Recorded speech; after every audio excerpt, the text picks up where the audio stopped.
British Columbia has extended the state of emergency caused by extreme weather until mid-December.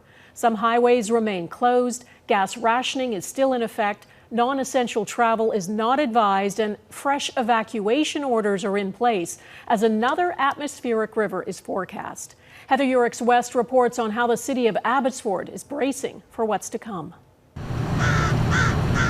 South of the Canada-U.S. border, the city of Sumas is under water after heavy rains and snowmelt caused the Nooksack River to flood its banks. It is very hard, very hard. I am thinking about the people who have lost everything, what they can do, how can they survive. In the Abbotsford neighborhood of Huntington Village, residents Vijay and Shashi Gautam spent the weekend watching the water levels closely as water crossed the border. But a sandbag dike built over the weekend by residents and the Canadian military is so far keeping their homes safe and dry. Though the same can't be said for this business just beyond the berm. I was shocked this morning when we woke up that we survived it. I thought we had dodged a bullet, but and then the water started rising. Enviro-Corp Recycling had just gotten back to work after last week's flooding. Now water has shut it down a second time. Still, there is a general sense of relief in this community, at least for the time being. There's no more coming over right now. It's kind of subsided a little bit, but we are preparing for the next weather storm that we're all worrying about coming tomorrow. It's why more preparations are underway. Dozens of volunteers spent Monday filling hundreds of sandbags as the city prepares for the arrival of yet another atmospheric river.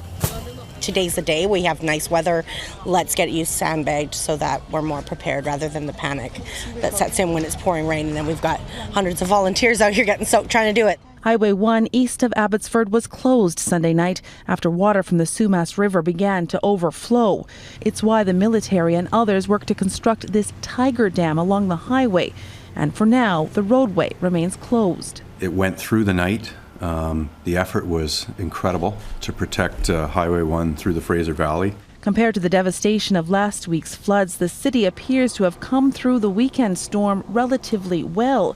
But with much more rain around the corner, anxiety levels remain high. Very anxious. It's not easy living in Abbotsford right now.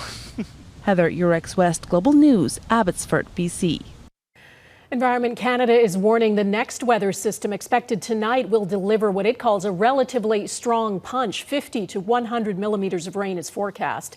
Nearly all of southwestern BC is under a flood watch now, and the region in red on this map is under a flood warning because rivers are close to bursting their banks. In some places, that means evacuation orders are back in effect. Robin Gill reports. It just doesn't end for the people of Merritt, BC, once again running away from water. People just want to get back home and start dealing with their lives. Cleaning up, yeah. Residents were slowly returning in phases after a flood overwhelmed the city of 7,000 people 2 weeks ago. But the rain keeps coming, and another evacuation order was put in place. The levels that we saw last night would historically have been considered a high watermark, but as it was, they were actually less than half of what came through 2 weeks ago. So there's still a lot of water which is coming through Merritt at this point, and we're just managing it as best we can. City crews have been able to protect critical infrastructure, repair dikes, and reinforce banks along the Coldwater River. All along the wet west coast, there are flood warnings and watches. That's because of all the rivers that are affected. Take hard-hit Merritt, caught within the Nicola and Coldwater rivers, the latter of which is the cause for concern. And in Princeton, BC, a town that describes itself as where rivers meet, the Tulameen and Similkameen are making life difficult for the people there. People are getting worn out. There's no other way to say it. I mean, you go online in the morning and you see people just hanging on. And at some point, we need a break. But no one in this water-weary part of British Columbia is getting a break. It's not just a rain event. It's not just a snow melting event. It's also a successive storm event. These are anxious times. Thank God the water didn't come out to my house, so it was nice. It was nice to go home and check it. The record-breaking rain has saturated this soil and made life so hard for so many here.